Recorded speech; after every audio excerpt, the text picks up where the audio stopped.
Hello friends, welcome to my channel. I am doctor Beena Sethi और आज हम बात कर रहे हैं प्रेग्नेंट लेडी का जो होने वाला बेबी है उसकी हाइट को कैसे हम इम्प्रूव करें।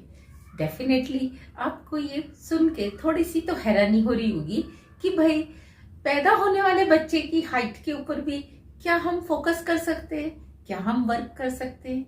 यस, आपने देखा होगा कुछ बच्चे जब पैदा होते हैं तो उनकी हाइट अच्छी होती है और कुछ बच्चे की हाइट जो है वो छोटी होती है।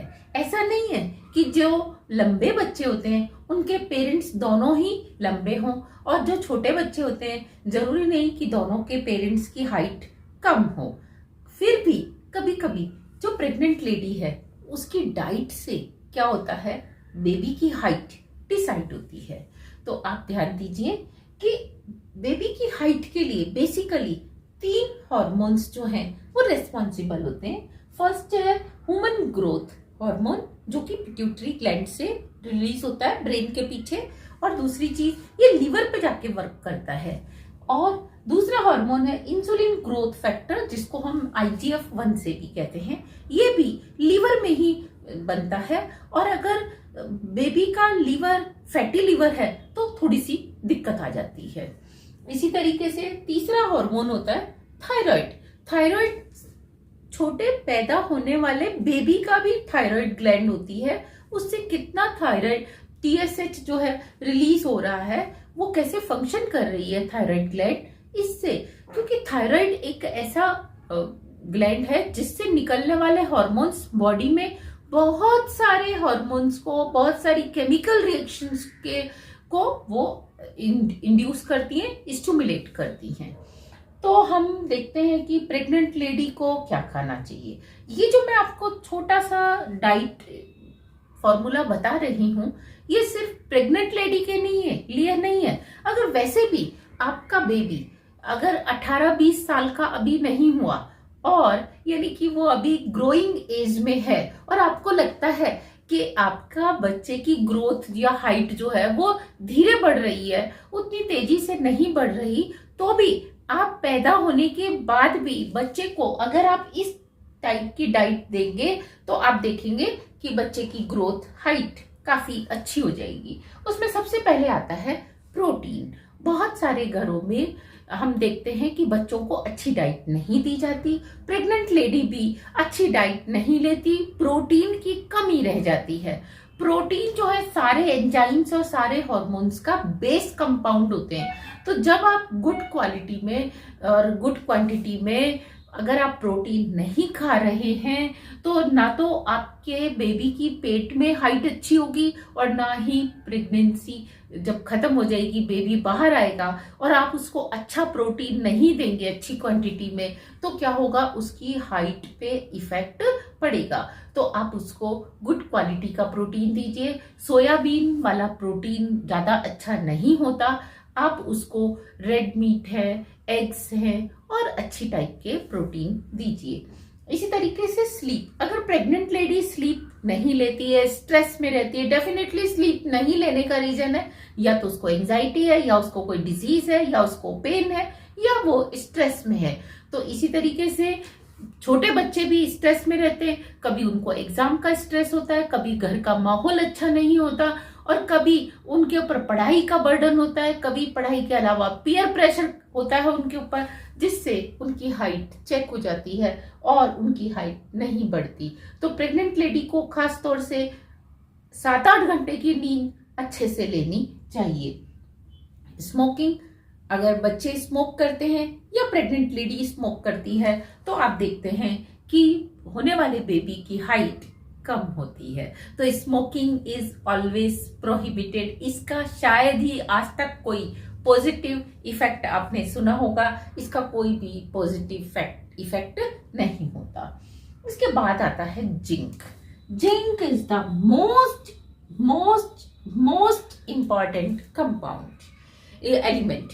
जिंक जो है ये होल ग्रेन में ज्यादा होता है। अगर आपके घर में होल ग्रेन यानी कि साबुत अनाज नहीं खाया जाता और या आप उससे दूर रहते हैं प्रेग्नेंट लेडीज तो खास तौर से क्या करती है, किसी एक टाइप की डाइट पे चली जाती हैं कि मुझे तो सिर्फ यही अच्छा लगता है। तो अगर वो होल ग्रेन नहीं लेगी तो उनको जिंक की कमी डेफिनेटली आने वाली है। और जिंक एक ऐसा एलिमेंट है, ऐसा कॉन्स्टिट्यूएंट है जो कि बहुत सारे वाइटामिन का, बहुत सारे एंजाइम्स का रॉ मटेरियल है। अगर ये कम होगा तो आपकी बॉडी में बहुत सारे हॉर्मोन्स, एंजाइम्स कम हो जाएंगे। इसी तरीके से अगर आप रेड मीट बिल्कुल नहीं लेते हैं, क्योंकि बहुत सारी जैसे हार्ट की डिसीज है या कोई और आपको फैक्टर है, तो आपको कहते हैं जी आप रेड मीट मत लो। अगर आप रेड मीट नहीं लेंगे तो जिंक कहाँ से आएगा? तो इसीलिए आपने क्या करना है, अगर आप नॉन वेजिटेरियन हैं तो रेड मीट थोड़ा सा जरूर लीजिए, सी फूड जरूर लीजिए, फिश जरूर लीजिए, जिससे आपको जिंक मिल सके। और अगर आप वेजिटेरियन हैं तो आपने ध्यान देना है कि होल ग्रेन जरूर लेना है। इसके साथ अगर आप एक्सरसाइज बहुत ज्यादा करते हैं, आप सारा दिन एक्सरसाइज कर रहे हैं, अपना वेट रिड्यूस कर रहे हैं, बहुत लंबे टाइम तक लगातार 3 दिन 4 दिन तक अगर आपने खाना बंद कर रखा है, उसके बाद आप क्या कर रहे हैं, बहुत ही लंबा एक्सरसाइज कर रहे हैं, तो आप देखेंगे कि आप स्टारवेशन मोड पे आ जाते हैं। और जब आप स्टारवेशन मोड पे होते हैं तो जिंक डेफिशिएंट हो जाते हैं, जिसके कि आपकी बॉडी पे ठीक है वेट कम हो जाएगा, लेकिन आपके ऊपर नेगेटिव इम्पैक्ट होता है। ये तो उनके लिए है कि जो पैदा हो चुके हैं बच्चे, लेकिन अगर होने वाली मम्मी भी नहीं खाएगी होल ग्रेन, और अगर आप नॉन वेजिटेरियन हैं तो आपको रेड मीट थोड़ा सा या सी फूड जरूर लेना चाहिए, ताकि आपके बेबी की क्या हो, हाइट अच्छी आए। इसी तरीके से ओबेसिटी, पैदा होने के बाद अगर बच्चों में ओबेसिटी है, ओबेसिटी का मेन रीजन यही होता है कि वो फैट ज्यादा खाते हैं, प्रोसेस्ड फूड, जंक फूड ज्यादा खाते हैं, वर्क बहुत कम करते हैं, यानी कि कुछ तो बहुत ज्यादा एक्सरसाइज करते हैं और कुछ जो है पानी भी अपनी मम्मी से मांग के पीते हैं। तो ऐसा काम जो करते हैं उनको ओबेसिटी होती है, ओबेसिटी होने से जिंक डेफिशिएंट हो जाते हो। इसी तरीके से प्रेग्नेंट लेडीज में भी ये देखा गया है कि वो डे 1 से या तो कभी उनकी कोई मजबूरी हो जाती है कि उनका कुछ ऐसा इशू बन गया है कि वो काम, डॉक्टर ने उनको सलाह दी है कि वो काम ना करें, बेड रेस्ट करें, वो तो समझ में आता है, लेकिन कुछ भी नहीं है, सिर्फ आप पैम्पर्ड हैं, आप लाडली मम्मी बनने वाली हैं, तो आप क्या करते हैं कि बिल्कुल ही काम बंद कर देते हैं, घर में पूरा डिपेंडेंट हो जाते हैं। तो इससे क्या होता है, आपको ओबेसिटी होती है और बेबी की हाइट चेक हो जाती है। विटामिन डी एक मेन कॉन्स्टिट्यूएंट है, इसका जो मेन सोर्स है वो सनलाइट ही है।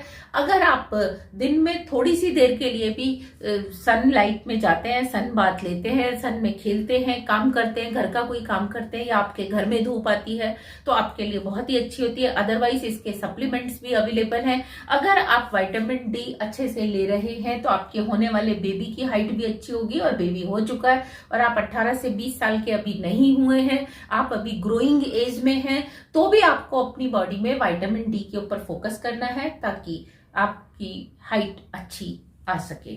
इसके साथ हम देखते हैं कि हमें कैसा फूड लेना चाहिए। अब देखो, जो ये जिंक है, जिंक अगर आपकी बॉडी में कम है तो आपका ये जो हार्मोन है ये कम बनेगा। इसी तरीके से जब ये कम बनेगा तो ये भी क्या होगा, कम होगा। और अगर आपकी बॉडी में आयोडीन कम है तो आपको क्या होगा, थायराइड की कमी होगी, मतलब थायराइड ग्लैंड प्रॉपर वर्क नहीं करेगी। तो आपको अपना डाइट चार्ट जो है वो फूड पिरामिड की तरह से बनाना चाहिए। आप इर्रेस्पेक्टिव कहीं भी रहते हैं, आप इंडिया में रहते हैं, आप एशियन कंट्रीज में, आप वेस्टर्न कंट्रीज में, कहीं पे भी हैं, आपका 10% होना चाहिए शुगर बेस्ड, यानी कि स्वीट स्नैक्स हो सकते हैं या स्वीट पुडिंग हो सकती है, और उसी के अंदर आप फ्राइड भी ले सकते हैं।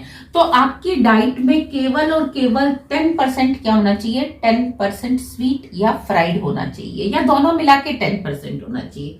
15% होना चाहिए मीट होना चाहिए, यानी कि प्रोटीन होना चाहिए, एग हो सकते हैं, आप इसके अंदर क्या कर सकते हैं, फिश भी ले सकते हैं। तो 15% आपकी डाइट में, डेली की डाइट में मीट, एग या फिश होना चाहिए।